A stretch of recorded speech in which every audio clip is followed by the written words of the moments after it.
Hello, my name is Lisa Wakefield, and I'm coming to you from the state of Arizona in the United States of America. I'm a high school English as a second language teacher, and this is my 30th year of teaching. I teach in Glendale, Arizona, at a high school that has over 1,700 students. 75% of our students are Hispanic. Over 140 of them are English as second language students, and over 40 of them are refugee students.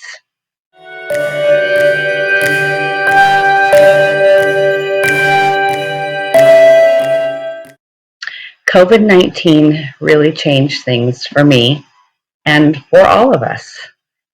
In mid-March, we have a spring break where we get a week off of school. Information was just coming out about COVID-19 right before spring break.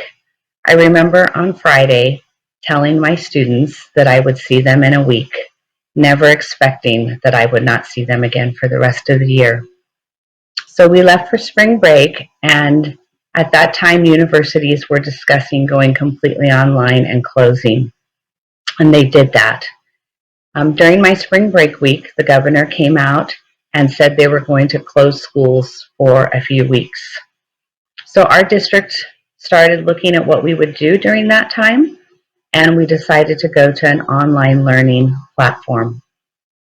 Fortunately, my students use Google Classroom and know how to access work there, so I'm very thankful for that. So we converted to online instruction, and during that time, the governor came back out and said schools would be closing the remainder of the year, meaning we would not be going back. We left in March during spring break, and we had 9 weeks of school left. School gets out around May 20th in Arizona. So I remember hearing that news and crying, thinking I don't get to see my students again in person or get to say goodbye to them. So my instruction is now done via the computer. I load classwork in my Google Classroom each week, and then I get on and we do a virtual class. My students come into class, I explain the lessons, do some teaching, we do some practices together, and then they have their independent practice. It's working fairly well. It's not ideal, but it's working, and we love our time when we're in the virtual classroom together. Everybody's all smiles, and it's the highlight of my day to be able to interact with them. I am also using Screencastify to make things a little simpler for students.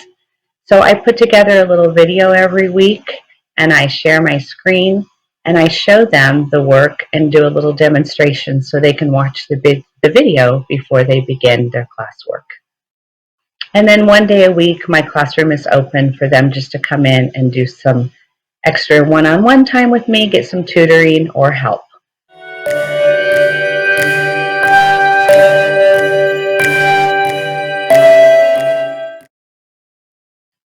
I think it's important that we continue education in a crisis or emergency situation.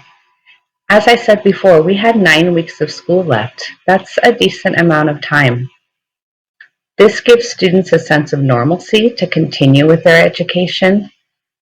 They get to see each other in the virtual classrooms. They get to see me. We send messages back and forth saying how wonderful it was to see each other and talk to each other. So I think it's really important to figure out a way to continue to educate and learn and not just end it when there's a crisis.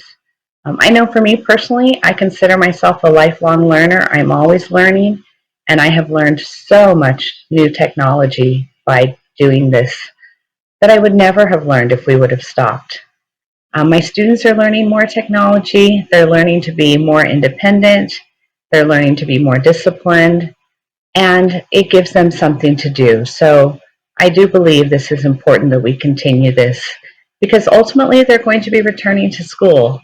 And our goal is that they will return in August and they won't have such big gaps in their education because they've been continuing to learn.